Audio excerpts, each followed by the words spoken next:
আজকের রেসিপি লতা শীতল তরকারি। এটা হলো লতা, এটা কাঁঠাল বিচি।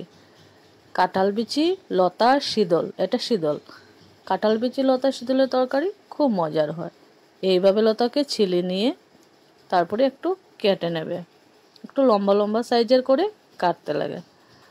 এরপরে একটু ভাপিয়ে নেবে, ভাপানো নামিয়ে তারপরে একটু রসুন থেতো করে নেবে, একটু তেল দেবে কড়াইতে, তারপরে রসুনটা ছেড়ে দেবে, একটু নাড়াচাড়া করে তার মধ্যে শীতলটা ছেড়ে দেবে। শীতলটা একটু হালকা করে ভেজে ওই ভাজার মধ্যে আবার ওই লতাটা ছেড়ে দেবে।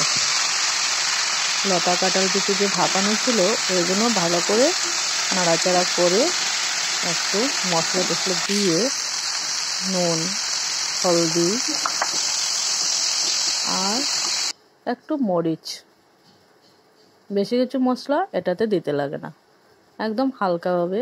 শীতলের টেস্টেই এটা অনেক টেস্টি হয়ে যায়। আর কাঁঠাল বিচি হলে তো সোনায় সোহাগা। একটু জল ভালো করে নেড়ে চেড়ে একটু সিদ্ধ হওয়ার জন্য রেখে দিলাম, তারপরে খুলে একটু নাড়াচাড়া করলাম।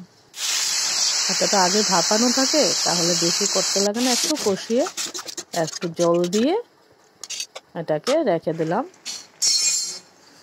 একটু তরকারিটা দেখো কিরকম সুন্দর হয়েছে, তারপরে নামিয়ে নিলাম।